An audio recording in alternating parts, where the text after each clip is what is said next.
يا أيها الذين آمنوا اذكروا نعمة الله عليكم إذ جاءتكم جنود فأرسلنا عليهم ريحا وجنودا لم تروها وكان الله بما تعملون بصيرا نحمده ونصلي على رسوله الكريم اما بعد فاعوذ بالله من الشيطان الرجيم بسم الله الرحمن الرحيم رب اشرح لي صدري ويسر لي امري واحلل عقدة من لساني يفقهوا قولي واللہ یعلم ما فی قلوبکم. اللہ نے تو ساری وضاحت کر دی. اس وضاحت کے باوجود اللہ کو سب پتا ہے جو تم لوگوں کے دلوں کے اندر ہے. تمہارے دل صاف ہوئے ہیں یا نہیں؟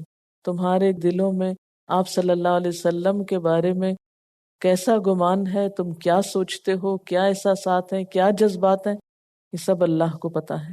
اور تمہارے دلوں کا خطاب سب مسلمانوں کی طرف بھی ہو سکتا ہے اور ازواج مطہرات کی طرف بھی ہو سکتا ہے کہ اللہ کے اس حکم کے آنے کے بعد اگر ازواج مطہرات کے دلوں میں کوئی ایسی بات ہے بھی تو وہ اللہ کو معلوم ہے.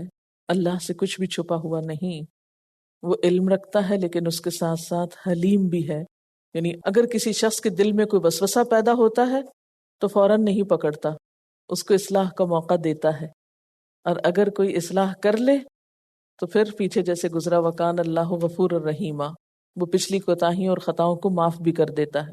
لا یحل لک النساء من بعد، اس کے بعد تمہارے لیے دوسری عورتیں حلال نہیں ہیں. ولا ان تبدل بہن من ازواج، اور نہ اس کی اجازت ہے کہ ان کی جگہ اور بیویاں بدل لی جائیں. ولو اعجبک حسنہن، خواہ ان کا حسن تمہیں کتنا ہی پسند ہو. الا ما ملکت یمینک، البتہ لونڈیوں کی تمہیں اجازت ہے. وکان اللہ علی کل شیء رقیبا، اور ہے اللہ تعالی ہر چیز پر نگران. یہ آیت کیوں آئی؟ اس کا کیا مطلب ہے؟ یہ اصل میں تو تتمہ ہے پچھلی ساری آیات کا. یاد رکھیے کہ آیت تخییر کے نزول کے بعد آیت تخییر کیا تھی؟ ان کنتن تردن الحیات الدنیا وزینتها فتعالین امتعکن واسرحکن سراحا جمیلا، کہ اگر تم دنیا کی زینت اور متاع چاہتی ہو تو آؤ پھر میں تمہیں کچھ دے دلا کے رخصت کر دوں. تو ازواج مطہرات کے سامنے جب یہ آیت رکھی گئی تو انہوں نے کیا چاہا؟ تو انہوں نے اسرت، تنگ دستی اور تکلیف دہ زندگی کے باوجود نبی صلی اللہ علیہ وسلم کے ساتھ رہنا پسند کیا. دنیا کے سارے اسباب عیش و عشرت کے مقابلے میں تنگی کے دن گزارنے پسند کیے، آپ کے ساتھ رہنے کو ترجیح دی.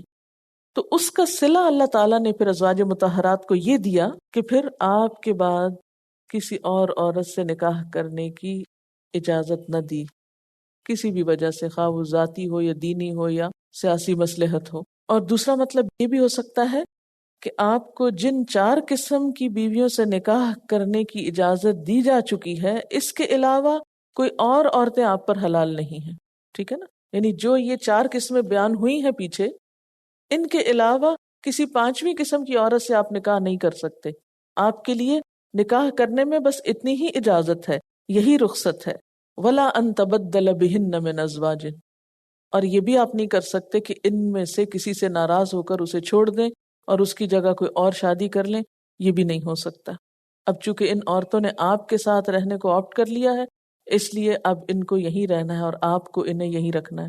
اور پھر یہ جو فرمایا وَلَوْ أَعْجَبَكَ حُسْنُهُنَّ، اگرچہ ان کا حسن آپ کو اچھا لگے، تو اس سے کیا پتہ چلتا ہے کہ شادی سے پہلے عورت کو جو دیکھنا ہے اس کی اجازت ہے. إِلَّا مَا مَلَكَتْ يَمِينُكَ، مگر جن کا مالک ہو آپ کا دایاں ہاتھ، یعنی لونڈی کی رخصت ہے. اور اسی رخصت کے تحت حضرت ماریہ کو آپ نے قبول کیا تھا اور ان سے نکاح نہیں کیا تھا. وَكَانَ اللَّهُ عَلَى كُلِّ شَيْءٍ رَقِيبًا، اور ہے اللہ تعالیٰ ہر چیز پر رقیب، نگران.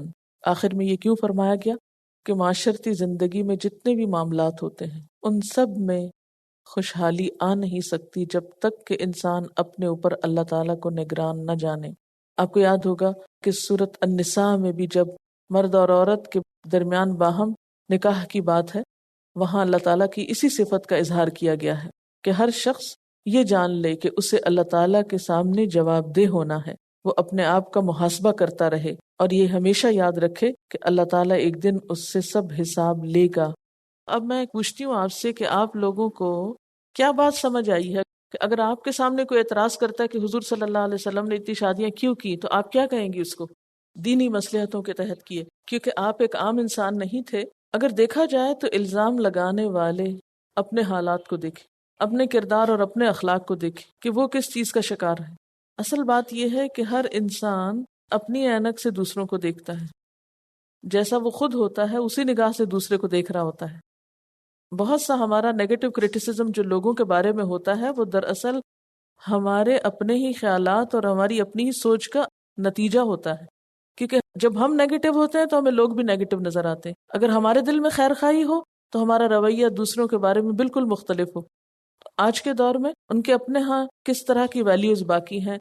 کیا ویسٹ میں ایسی بہت سی مثالیں موجود نہیں کہ بالکل چھوٹی بچیاں جو چھوٹی عمر 10 ہیں ان تک کے کیسز بہت سے رجسٹر ہوئے ایسے کہ انہوں نے بچے تک پیدا کیے، کیونکہ ظاہر ہے کہ ایک سرٹن ایج پہ پہنچ کر عورت کا سارا سسٹم تو پوری طرح میچور ہو چکا ہوتا ہے۔ تو حضرت عائشہ رضی اللہ تعالیٰ عنہ کے ساتھ نکاح پر جو عموماً زبان درازی کی جاتی ہے یا آپ کی کثرت ازواج کے بارے میں، تو یہ دراصل تو اسلام دشمنی ہے، کیونکہ جب تک آپ نے نبوت کا دعویٰ نہیں کیا تھا تو آپ نے کوئی 10 شادیاں نہیں کی ہوئی تھی، آپ ایک ہی خاتون کے ساتھ رہتے تھے، اور عرب کے اس معاشرے میں جہاں ایک سے زائد شادی کرنا کوئی عیب کی بات نہیں تھی۔ یہ بھی ایک بات ہے کہ حضرت عائشہ رضی اللہ تعالیٰ عنہا کی چھوٹی عمر کی شادی پر عموماً یہ کہا جاتا ہے کہ وہ اس وقت شاید بالغ بھی نہیں تھی اور بہت چھوٹی تھی۔ تو ہر علاقے کی آب و ہوا خواتین کی بلوغت پر اثر انداز ہوتی ہے۔ مثلاً عربوں کے ہاں بلوغت کی عمر آپ یوں کہیں کہ جیسے 10 سال سے بھی پہلے کی عمر کو ممکن تھی، جبکہ اس کے مقابلے میں جو ٹھنڈے علاقے ہوتے ہیں جیسے سائبیریا وغیرہ، وہاں پر بعض اوقات 20 سال کے بعد جا کے عورتیں بالغ ہوتی ہیں۔ تو ہمیں ہر چیز اپنے کلچر اور اپنے حالات کو سامنے رکھ کے نہیں دیکھنی، بلکہ وہاں کے مخصوص حالات اور ماحول اور مقام کو۔ حقیقت یہ ہے کہ کسی بھی چیز کو اگر آپ اس کے کانٹیکٹ سے کاٹ کے سمجھنا چاہیں تو آپ نہیں سمجھ پائیں گے۔ منافقات نے کیا یہ کوشش نہیں کی تھی کہ ازواج مطہرات کو بدظن کریں اور ان کے دل میں فتنہ پیدا کریں کہ دیکھو تم کہاں آ کے پھنس گئی ہو، اگر فلاں سردار کے گھر میں ہوتی تو کیا تمہاری شان ہوتی؟ تو کسی بھی خاتون کو وہ کسی بھی طرح بہکا سکتی تھی، اور حضرت عائشہ رضی اللہ تعالیٰ عنہ کی کم سنی پر بہت بڑا فتنہ اٹھا سکتے تھے، یعنی منافق لوگ، کہ اتنی کم عمر کی عورت سے شادی کیوں کی۔ لیکن کسی نے کوئی اعتراض کیا ہی نہیں اس دور میں۔ کیوں نہیں کیا؟ اس لیے کہ وہ ان کے لیے ایک نارمل بات تھی، اس معاشرے میں ایسا ہوتا تھا۔ اگر نعوذ باللہ زیادتی یا ظلم ہوتا تو سب سے پہلے تو وہیں اس کے خلاف آواز بلند ہوتی، اور 1400 سال بعد ہمیں خیال آ گیا کہ یہ بڑی زیادتی کی بات تھی۔ میڈیکل سائنس کے مطابق 8 سال کی عمر میں لڑکی کا پورا سیکشل سسٹم مکمل ہو چکا ہوتا ہے۔ یہ اعتراض ہے کہ حضرت عائشہ سے آپ کی کم سنی میں شادی تھی، تو آج بھی عرب بچیاں 9 سال کی عمر میں جوان ہو جاتی ہیں، اور جتنا علم حضرت عائشہ نے آپ صلی اللہ علیہ وسلم سے سیکھا، اگر یہ نہ ہوتا تو امت بہت بڑی خیر سے محروم ہو جاتی۔ پیچھے گزر چکا ہے ازواج مطہرات کی ذمہ داریوں میں سے ایک بڑی ذمہ داری کیا تھی؟ وَاذْكُرْنَ مَا يُتْلَى فِي بُيُوتِكُنَّ مِنْ آيَاتِ اللَّهِ وَالْحِكْمَةِ۔ تو یہ ساری ازواج مطہرات آپ صلی اللہ علیہ وسلم سے براہ راست دین کی تعلیم لے رہی تھی۔ ایک طریقہ تو یہ تھا کہ آپ کبھی کبھار جا کے خواتین کو کچھ سکھا دیتے پردے کے پیچھے سے، یا مسجد نبوی میں جب جمعہ کا خطبہ ہوتا تو کچھ خواتین کیجولی سیکھ لیتی۔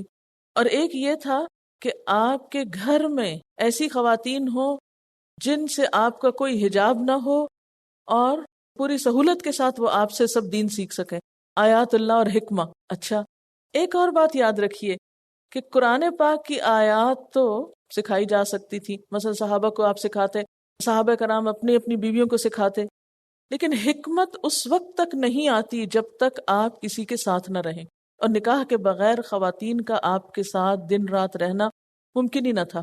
اور اس زمانے میں کوئی باقاعدہ یونیورسٹی نہ تھی، اسکول نہ تھا، کالج نہ تھا۔ خواتین معاشرے کا نصف ہیں۔ دین مکمل نہیں ہوتا جب تک کہ خواتین کے مخصوص مسائل میں خواتین رہنمائی کرنے والی موجود نہ ہوں۔ انسان کی زندگی کا ایک بڑا حصہ اس کے گھر میں گزرتا ہے۔ تو آپ صلی اللہ علیہ وسلم کے ساتھ جہاں باہر کی دنیا میں صحابہ کرام ہر وقت ساتھ ہوتے تھے اور آپ سے سیکھتے تھے، وہاں ازواج مطہرات گھر کے اندر بھی دن رات سیکھ رہی تھی، کیونکہ آپ کے بعد کسی اور کو نبی بن کے نہیں آنا تھا۔ آپ زمین پر آخری نبی تھے، عرش اور فرش کا رشتہ نبوت جو تھا منقطع ہونے والا تھا ہمیشہ کے لیے. تو ازواج مطہرات کو جو یہ کہا گیا وَاذْكُرْنَ مَا يُتْلَى فِي بُيُوتِكُنَّ مِنْ آیات اللہ والحکمہ، کہ اللہ کی آیات اور حکمت کی باتیں جو تم گھروں میں سیکھ رہی ہو اس کا آگے بھی چرچا کرو. تو یہ کام اس کے سوا کیسے ممکن تھا جبکہ سب کچھ سیکھنا بھی آپ ہی سے تھا. اور ہم دیکھتے ہیں کہ عملی طور پہ ایسا ہوا کہ آپ کی ازواج مطہرات نے پھر آگے خوب سکھایا. حضرت عائشہ رضی اللہ تعالیٰ عنہ، حضرت ام سلمہ رضی اللہ تعالیٰ عنہ، ہر زوجہ محترمہ نے کچھ نہ کچھ اس سلسلے میں کنٹریبیوشن کی. کچھ کی زیادہ تھی، کچھ کی کم تھی، لیکن کوئی بھی پیچھے نہیں رہی. تو وہ حکمت کیسے سیکھتی؟ یعنی وہ حکمت جو خواتین نے گھر میں آپ سے سیکھی وہ باہر کی خواتین آپ سے نہیں سیکھ سکتی تھی، کیونکہ آپ کے سوا کوئی اور آلٹرنیٹ بھی تو نہیں تھا. ایک تو ہوتا نا کہ کوئی اور آپشن ہو، آپ کے پاس کوئی اور آپشن تو تھی نہیں. خواتین کو بھی آپ ہی سے سیکھنا تھا اور مردوں کو بھی آپ سے سیکھنا تھا. اور مردوں کے بیچ میں تو آپ ہر وقت ہوتے تھے، اور اگر گھر جاتے اور گھر کوئی نہ ہوتا یا ایک عورت ہوتی یا دو ہوتی تو ان کا سیکھنا اور اس تعداد کا سیکھنا بالکل ایک مختلف امر ہے. اور ایک اور چیز کہ ایک عام انسان کے لیے ایک سے دو بیویوں کو سنبھالنا مشکل ہوتا ہے. اس سے آپ کی عظمت اور آپ کی جو اعلیٰ درجے کے اخلاق ہیں وہ بھی نظر آتے ہیں کہ کس طرح آپ نے اتنی ساری خواتین کے بیچ میں عدل قائم کیا اور ان کے درمیان اچھے تعلقات قائم کیے. آپ نے وہ واقعہ سنا ہوگا اسلام کا جو نقطہ نظر ہے تفریح کے معاملے میں، کہ کس طرح حضرت عائشہ رضی اللہ تعالیٰ عنہا کے گھر میں تھے آپ، حضرت سودا آئیں، حضرت عائشہ نے دلیا بنایا اور حضرت سودا سے کہا کہ آپ بھی کھائیں. انہوں نے نہیں کھایا تو انہوں نے ان کے منہ پہ لگایا. تو آپ نے کتنے اچھے طریقے سے اس کا بدلہ بھی دلوا دیا ہنسی ہنسی کے ساتھ. تو یہ سب کچھ کیا تھا؟ اگر آپ یہ ساری مثالیں قائم نہ کرتے تو آپ کے بعد تو کسی اور کو نہیں آنا تھا یہ سب کچھ سکھانے کے لیے. تو آپ کی صحبت سے جو حکمت مل سکتی تھی اس کا ایک لمحہ بھی ضائع نہیں کیا گیا، کیونکہ آپ کی ذات سے انسانیت کو فائدہ پہنچانا مقصود تھا گھر کے باہر میدان جنگ میں. اسی لیے کبھی آپ نے یہ نہیں سوچا کہ آپ صلی اللہ علیہ وسلم جنگوں میں کیوں لے جاتے تھے ازواج مطہرات کو؟ کبھی خیال آیا آپ کے ذہن میں کہ وہ جو ہار گما دیا تھا انہوں نے اور اتنی مشکل سب کو پڑی تو ساتھ ہی نہ لے جاتے؟ نہیں، سفروں کے حذر ہر جگہ ازواج مطہرات پھر ساتھ ساتھ رہی ہیں. اور آپ کو معلوم ہے کہ کئی مواقع پر انہوں نے آپ صلی اللہ علیہ وسلم کو بہت اچھے مشورے بھی دیے ہیں. مثلا صلح حدیبیہ کے موقع پر حضرت ام سلمہ کا جو مشورہ تھا وہ کس قدر کام کیا. جب لوگ نہیں سن رہے تھے احرام اتارنے کی تو حضرت ام سلمہ نے کہا کہ آپ خود اتار دیجیے، بھی اتار دیں گے. پھر عورتوں سے متعلق جتنے بھی مسائل تھے وہ عورتیں ہی زیادہ بہتر طور پر سیکھ کر آگے بتا سکتی تھیں. پھر آپ دیکھیں کہ یہ خواتین مختلف گھرانوں سے، مختلف قبائل سے آئی ہوئی تھی، مختلف بیک گراؤنڈز تھے ان کے. مثلا حضرت صفیہ بنت حیی بن اخطب جو تھی وہ یہودی عالم کی بیٹی تھی. ان کے پاس تورات کا علم تھا، تو اس تورات کے علم کے ساتھ جب انہوں نے قرآن کا اور نبوت کا علم سیکھا تو وہ مل کر ایک اور طریقے سے امت کو فائدہ دیا. اور اس کے بعد آپ کے اوپر ذمہ داری کتنی آ گئی، یعنی آپ کے لیے ان سب ازواج کا نان نفقہ فراہم کرنا، ان کا خیال رکھنا، باریاں مقرر کرنا. اب آپ خود سوچیں کہ ایک شخص کو اگر ہر روز ایک نئی جگہ پر سونا ہی پڑ رہا ہے، فار ایگزامپل روز اس کی جگہ بدل رہی ہے، روٹین اس کی بدل رہی ہے، تو کیا یہ آسان کام ہے؟ تحقیقات اس بات کو بھی ثابت کرتی ہیں کہ جو لوگ نفسانی مرض کا شکار ہو کے شادیاں کرتے ہیں یا عورتوں کے پیچھے بھاگتے ہیں، اور خصوصاً بڑھاپے میں، ان کا ایٹیٹیوڈ اب نارمل ہوتا ہے. وہ بیویوں کے درمیان اتنا عدل اور اتنا اچھا سلوک قائم نہیں کر سکتے، اور اس کے ساتھ بیک وقت وہ ملک و ملت کے انتظام بھی نہیں چلا سکتے. جو شخص اپنے نفس کا غلام ہو جائے پھر وہ کسی اور کے کام کا نہیں رہ سکتا. اگر آپ صلی اللہ علیہ وسلم کی زندگی کا مقصد محض شادیاں کرنا ہی تھا زیادہ، تو جس وقت ابتدائے نبوت میں مکہ کے سرداروں نے آپ کو بہت بڑی آفر کی تھی کہ آپ یہ کام چھوڑ دیں، اگر آپ یہ اس لیے کر رہے ہیں کہ کسی عورت سے شادی کر لیں تو ہم آپ جس کے ساتھ کہیں گے، جدھر اشارہ کریں گے، اس لڑکی کو آپ کے ساتھ بیاہ دیں گے. تو آپ نے اس وقت کیوں انکار کیا تھا؟ اگر مقصد کسی عورت سے شادی کرنا ہی تھا تو پھر اتنے سال کیوں انتظار کیا، جب ہی کر لیتے. واللہ یعلم ما فی قلوبکم، اللہ نے تو ساری وضاحت کر دی. اس وضاحت کے باوجود اللہ کو سب پتا ہے جو تم لوگوں کے دلوں کے اندر ہے. تمہارے دل صاف ہوئے ہیں یا نہیں؟ تمہارے دلوں میں آپ صلی اللہ علیہ وسلم کے بارے میں کیسا گمان ہے، تم کیا سوچتے ہو، کیا احساسات ہیں، کیا جذبات ہیں، یہ سب اللہ کو پتا ہے۔ اور تمہارے دلوں کا خطاب سب مسلمانوں کی طرف بھی ہو سکتا ہے اور ازواج مطہرات کی طرف بھی ہو سکتا ہے کہ اللہ کے اس حکم کے آنے کے بعد اگر ازواج مطہرات کے دلوں میں کوئی ایسی بات ہے بھی تو وہ اللہ کو معلوم ہے، اللہ سے کچھ بھی چھپا ہوا نہیں، وہ علم رکھتا ہے لیکن اس کے ساتھ ساتھ حلیم بھی ہے۔ یعنی اگر کسی شخص کے دل میں کوئی وسوسہ پیدا ہوتا ہے تو فوراً نہیں پکڑتا، اس کو اصلاح کا موقع دیتا ہے، اور اگر کوئی اصلاح کر لے تو پھر پیچھے جیسے گزرا وکان اللہ غفور الرحیمہ، وہ پچھلی کوتاہیوں اور خطاؤں کو معاف بھی کر دیتا ہے۔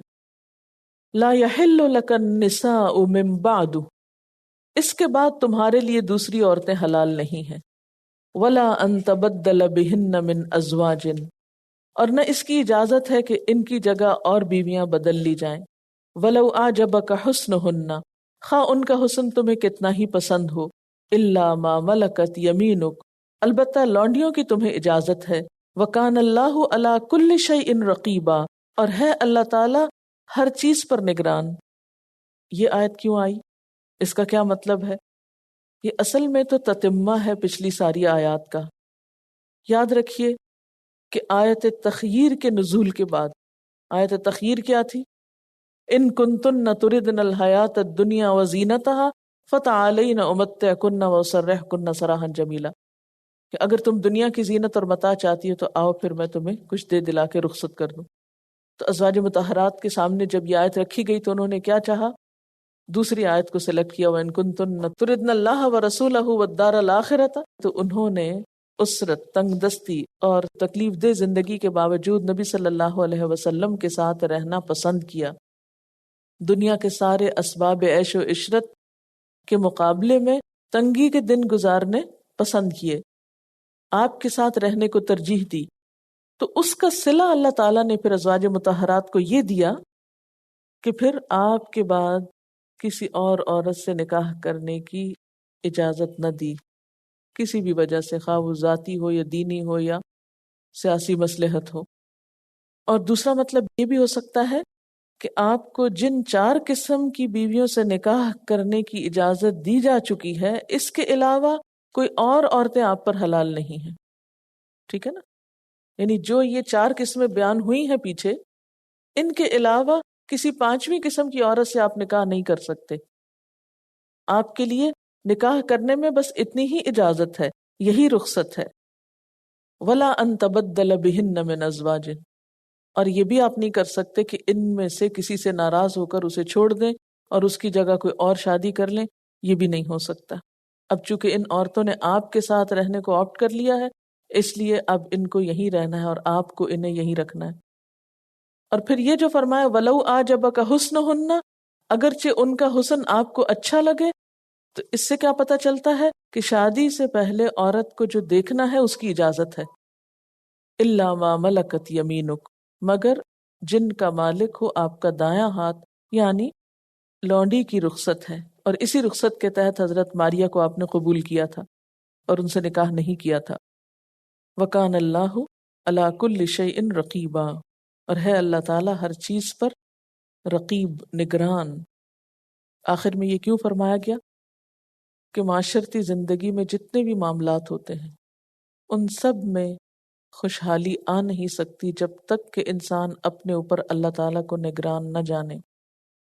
آپ کو یاد ہوگا کہ سورۃ النساء میں بھی جب مرد اور عورت کے درمیان باہم نکاح کی بات ہے، وہاں اللہ تعالیٰ کی اسی صفت کا اظہار کیا گیا ہے کہ ہر شخص یہ جان لے کہ اسے اللہ تعالیٰ کے سامنے جواب دہ ہونا ہے، وہ اپنے آپ کا محاسبہ کرتا رہے اور یہ ہمیشہ یاد رکھے کہ اللہ تعالیٰ ایک دن اس سے سب حساب لے گا۔ یا ایہا الذین آمنوا، اے لوگو جو ایمان لائے ہو، لا تدخلوا بیوت النبی، نہ تم داخل ہو نبی صلی اللہ علیہ وسلم کے گھروں میں، الا ان یؤذن لکم الی طعام، مگر یہ کہ اجازت دی جائے تمہارے لیے طرف کھانے کے، غیر ناظرین اناہ، نہ دیکھنے والے یا نہ انتظار کرنے والے اس کے پکنے کا، ولیکن اذا دعیتم فادخلوا، لیکن جب تم بلائے جاؤ تو داخل ہو جاؤ، فاذا طعمتم فانتشروا، پھر جب تم کھا لو تو منتشر ہو جاؤ، ولا مستأنسین لحدیث، اور نہ آرام پانے والے باتوں میں، ان ذالکم کان یؤذی النبی، بے شک یہ بات اذیت دیتی ہے نبی صلی اللہ علیہ وسلم کو،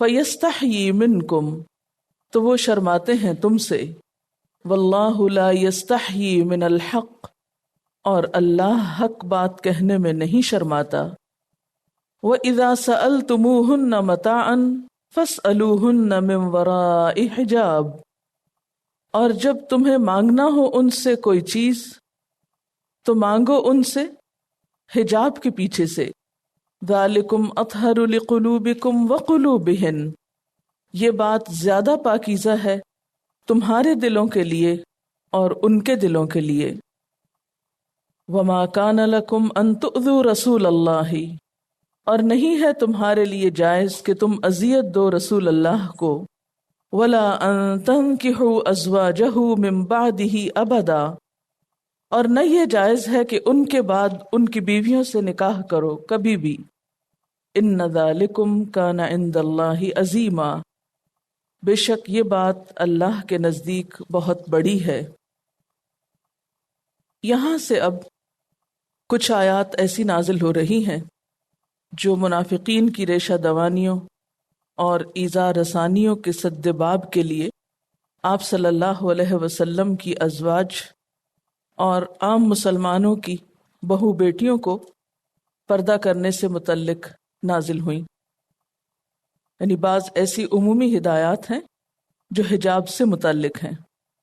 اس سلسلے کے کچھ احکامات پیچھے سورۃ النور میں گزر چکے ہیں، اور یہاں ان احکامات کی تکمیل کر دی گئی ہے تاکہ مفسدین کی دراندازی کے لیے کوئی رخنہ باقی نہ رہے، اور آخر میں پھر منافقین کو دھمکی بھی دی گئی کہ اگر اب بھی وہ اپنی شرارتوں سے باز نہ آئے تو ان کے بارے میں ایسے احکامات دیے جائیں گے کہ ان کے لیے اس سرزمین میں سر چھپانا مشکل ہو جائے گا۔ اس پس منظر کو ذہن میں رکھ کے اب آگے کی آیات کی تفسیر۔ یا ایہا الذین آمنوا، اے لوگو جو ایمان لائے ہو، لا تدخلوا بیوت النبی، نہ داخل ہو نبی صلی اللہ علیہ وسلم کے گھروں میں۔ اس آیت کا خاص سبب نزول یہ ہے کہ آپ صلی اللہ علیہ وسلم کی دعوت پر حضرت زینب کے ولیمے میں صحابہ کرام تشریف لائے۔ حضرت انس کی روایت ہے کہ رات کے وقت ولیمے کی دعوت تھی، عام لوگ تو کھانے سے فارغ ہو کر رخصت ہو گئے، مگر 2-3 لوگ بیٹھ کر باتیں کرنے میں لگ گئے۔ تنگ آ کر حضور صلی اللہ علیہ وسلم اٹھے اور ازواج مطہرات کے ہاں ایک چکر لگایا، واپس تشریف لائے تو دیکھا کہ وہ حضرات ابھی تک بیٹھے ہوئے ہیں۔ آپ پھر پلٹ گئے اور حضرت عائشہ رضی اللہ تعالی عنہا کے حجرے میں جا بیٹھے۔ اچھی خاصی رات گزر جانے پر جب آپ کو معلوم ہوا کہ وہ چلے گئے ہیں، تب آپ حضرت زینب رضی اللہ تعالی عنہا کے مکان میں تشریف لائے۔ اس کے بعد ناگزیر ہو گیا کہ اللہ تعالیٰ خود بری عادات پر لوگوں کو متنبہ فرمائے، انہیں ادب سکھائے، اور پھر یہ آیات نازل ہوئیں۔ اگرچہ یہاں پر نبی صلی اللہ علیہ وسلم کے گھروں کا ذکر ہے، لیکن یہ حکم صرف آپ کے گھروں تک ہی مخصوص نہیں، بلکہ عام مسلمانوں کے لیے بھی ایک دوسرے کے گھروں میں آنے جانے سے متعلق ہے۔ عام مسلمانوں کے لیے سورۃ نور میں خاص طور پر احکامات بیان ہو چکے ہیں۔ اگر سورۃ نور کی آیت نمبر 27 نکال لیں تو آپ اس پس منظر کو جان لیں گے۔ تو استیزان کے عام حکم کے بعد یہاں پر خاص طور پر کھانے کی دعوت کے اوپر بلانے اور وہاں بیٹھنے اور واپس لوٹنے سے متعلق اب آداب دیے جا رہے ہیں۔ پہلی بات تو یہ کہ لا تدخلوا بیوت النبی الا ان یؤذن لکم، تم داخل ہی مت ہو، اندر ہی نہ آؤ، جب تک کہ تم اجازت نہ لے لو. اور یہاں کیا مراد ہے؟ جب تک تمہیں آنے کی دعوت نہ دی جائے، کیونکہ آگے لفظ لگا ہوا ہے الی طعام، کھانے کی طرف. تو اس کا مطلب یہ نہیں کہ صرف کھانے کے موقع پر اس ادب کا خیال رکھنا ہوگا اور عام حالات میں نہیں. دونوں صورتوں میں اس ادب کو ملحوظ رکھنا ہوگا، خواہ کھانے کے لیے یا کسی بھی اور کام کے لیے. کسی کے گھر میں داخل ہونے کے لیے حکم کیا ہے کہ اجازت لے کر اندر داخل ہو، بغیر اجازت کے مت آؤ. اور خصوصی طور پر دعوت میں بن بلائے نہ جا دھمکو. اس کے بارے میں حدیث بھی ہمیں ملتی ہے، جو شخص کسی کی دعوت میں بن بلائے چلا جائے وہ ایسا ہے جیسے چور بن کے داخل ہوا اور ڈاکو بن کے نکلا. یعنی اس کو چور ڈاکو سے تشبیہ دی گئی ہے. اگر کبھی ایسا ہو جائے کہ مثلاً آپ کو کسی نے بلایا ہے اور اتنے میں آپ کے گھر میں کوئی قریبی رشتہ دار آ گیا ہے یا کوئی دوست آ گئے ہیں، اب آپ ان کو گھر پہ چھوڑ کے بھی نہیں جا سکتے، ساتھ لے جائیں تو برا ہے. تو اگر کسی ایسے شخص کے پاس جا رہے ہیں جس کے ساتھ آپ کی بے تکلفی ہے اور آپ اس سے کھل کے بات کر سکتے ہیں اور آپ کو پہلے کے حالات سے معلوم ہے کہ اس شخص کے لیے کچھ زیادہ مشکل نہیں، کیونکہ ہر گھر کے انتظام سے ایک اندازہ ہو جاتا ہے کہ کہاں لے جا سکتے ہیں آپ، کہاں نہیں، تو آپ پوچھ کر لے جا بھی سکتے ہیں. لیکن اس کے لیے پہلے سے اجازت ضروری ہے، کیونکہ بعض اوقات برتنوں کا انتظام بھی بلانے والوں کی تعداد کے مطابق ہوتا ہے. پھر ایسے میں اگر بن بلائے، بغیر اطلاع دیے، بغیر صاحب خانہ کے ہوسٹ کے علم کے زیادہ تعداد میں لوگ آ جائیں تو اس کے لیے سخت پریشانی کا سبب بنتا ہے. غیر ناظرین اناہ، ناظرین کا یہاں معنی منتظرین ہے، اور اناہ کہتے ہیں کسی وقت اور چیز کی غایت کو اور پختگی کو. اور یہاں مراد کیا ہے؟ اس کا پکنا، یعنی کسی چیز کی تیاری اور پکنے کا وقت.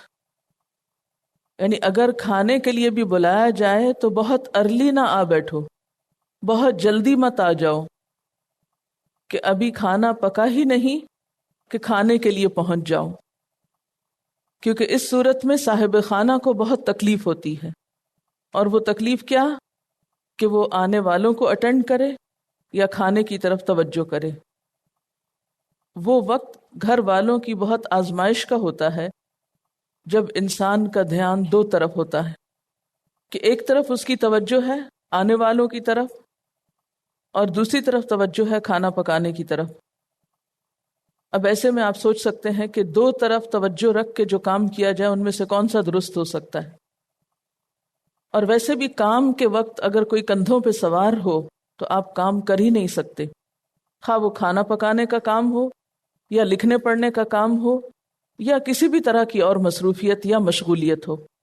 اگر ہر وقت کوئی شخص آپ کے آس پاس رہے تو آپ کو کام کرنے میں یکسوئی ہو ہی نہیں سکتی.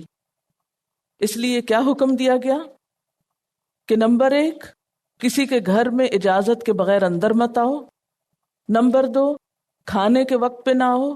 نمبر 3، اگر کھانے کے لیے بلایا گیا ہے تو جب تک کھانا پک نہ چکے اس وقت تک نہ آؤ، کیونکہ اتنا اندازہ تو ہر ایک کو ہو سکتا ہے کہ کھانے کا وقت کیا ہے. عموماً اب تو اس مشقت اور دقت سے بچنے کے لیے لوگ وقت بھی ساتھ بتا دیتے ہیں کہ 12 بجے آئیے یا 2 بجے آئیے یا رات کے 8 بجے آئیے یا 10 بجے آئیے. اور یہ چیز سنت کے زیادہ قریب ہے کہ دوسرے کو اور خود کو اذیت اور مشقت سے بچایا جائے. وَلَكِنْ إِذَا دُعِيتُمْ فَادْخُلُوا، لیکن جب تم بلائے جاؤ تو داخل ہو جاؤ. یعنی یہاں سے کیا پتہ چلتا ہے کہ دعوت قبول کرنی چاہیے. ایک مسلمان کے دوسرے پر جو حقوق ہیں اس میں ایک تو سلام کا جواب دینا، چھینکنے والے کی چھینک کا جواب دینا، بیمار ہونے پر عیادت کرنا، اگر وہ کھانے کے لیے بلائے تو دعوت قبول کرنا، فوت ہو جائے تو جنازے پہ جانا.